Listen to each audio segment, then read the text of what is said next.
Naradio, l'invité de la rédaction. L'invité de la rédaction sur Naradio, comme tous les jours, du lundi au vendredi, un peu avant 8h, on reçoit une personne qui fait l'actualité locale de La Rochelle et de l'agglomération. Aujourd'hui, on est dans un endroit génial. On va parler skateboard avec Baptiste Gaborio, qui est éducateur sportif et qui gère le 3-6 Trip. C'est comme ça qu'on dit ? C'est comme ça qu'on dit, ouais. Et on est dans un endroit que connaissent mieux les jeunes que moi. On est au Ric Rac Park de La Rochelle.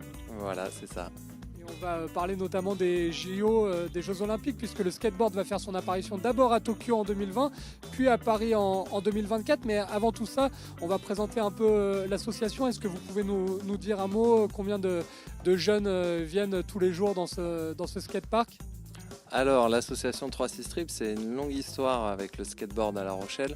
Ça a commencé dans les années 80. L'association a changé plusieurs fois de nom, plusieurs fois de présidence. Et là, on est arrivé sur une association, donc 3-6 Trip, en 2007, qui a évolué jusqu'à maintenant en donnant des cours, en organisant des événements, en proposant du skate libre, voilà, et en agissant un petit peu sur toutes les sphères du skate à La Rochelle.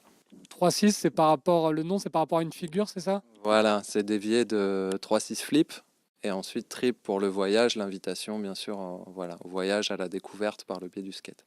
Alors là, on est tombé un mardi, oui exactement, on est tombé un mercredi plutôt, le jour des enfants, donc il y a pas mal d'enfants. Est-ce que c'est quoi la moyenne d'âge ? Ça va de 7 à 77 ans ou ça reste quand même les très jeunes ? Là, on est entre 4 ans et 17 ans à peu près. Pour les cours, après en skate libre, ça peut varier effectivement entre plutôt 7-8 ans et derrière jusqu'à 50-60 ans. On nous parle souvent du Ric Rac Park, notamment Gary qui est à la réalisation aujourd'hui, qui est beaucoup plus jeune que moi. C'est un endroit emblématique, mais vous me disiez en off que vous alliez devoir bientôt bouger et que peut-être vous cherchiez un local. Ouais, alors c'est vrai que c'est bientôt la fin.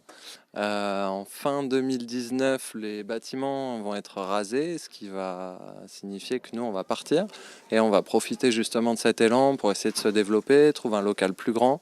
Là, on a fait un petit peu nos classes depuis 2007, donc on a maintenant une structure solide qui va nous permettre d'aller un petit peu, d'aller voir plus loin et de pouvoir accompagner le développement de ce sport avec, comme tu le disais plus tôt, les Jeux Olympiques qui vont quand même générer énormément d'actualités, énormément de mouvements autour de cette pratique. On a entendu Tony Estanguet, le membre du CIO, annoncer le skateboard à Paris en 2024, mais il y a d'abord Tokyo en 2020. On rappelle qu'en 2024, il y aura plusieurs nouvelles disciplines, le surf, l'escalade, il y aura aussi le breakdance.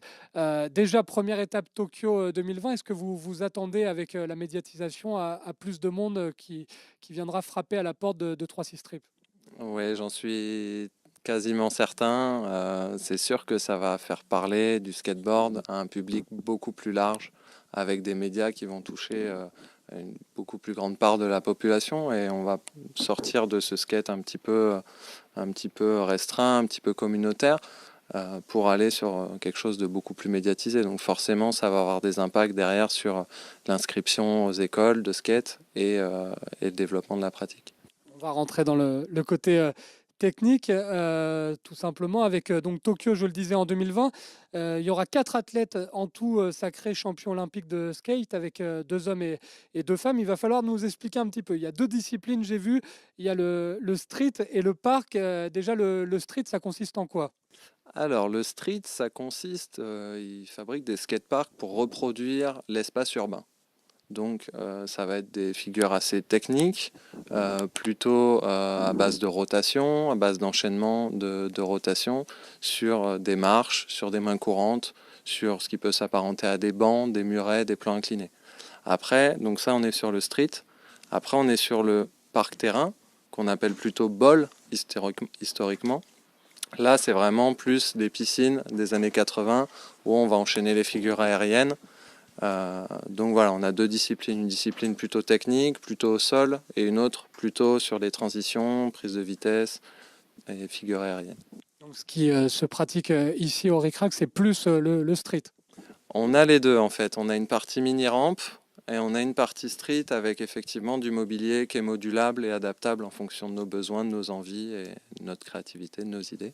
Est-ce qu'il y a déjà de la graine de champion ici à La Rochelle? Alors Tokyo 2020, ça va être compliqué parce que c'est déjà demain ou presque, mais Paris 2024, est-ce qu'il y a déjà de futurs médaillés ou pas? Alors après, ça c'est pour la blague, mais est-ce qu'il y a quand même des skateboarders qui sont impressionnants ici? Alors nous, on va jusqu'au championnat de France pour l'instant. On a Pablo Gomez qui l'année dernière a fait 6e de sa catégorie au championnat de France en 16-18 et Anatole Coulet qui est un petit peu derrière en 9e position. Voilà, pour l'instant, nous c'est voilà, championnat de France, on arrive jusqu'au final de championnat de France. Maintenant, je pense que l'évolution du skate à La Rochelle va faire naître de plus en plus de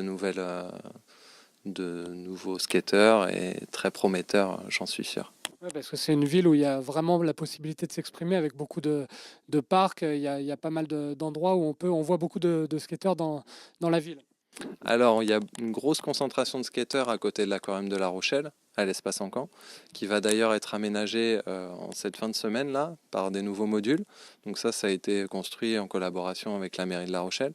Et ensuite, il y a la partie Port-Neuf, qui est un skatepark qui est maintenant désuet et dont le projet est de le réhabiliter, de le refaire entièrement en béton. Ça verra le jour fin 2019, donc très bientôt. Et donc, on compte énormément là-dessus pour s'appuyer sur ce développement-là, pour accompagner les skateurs sur une nouvelle structure qui puisse se développer sur cette structure-là. On est avec Baptiste dans l'invité de la rédaction pour parler du skateboard. Qu'est-ce qu'on peut vous souhaiter, Baptiste, à part trouver un nouveau local pour cette fin d'année 2019?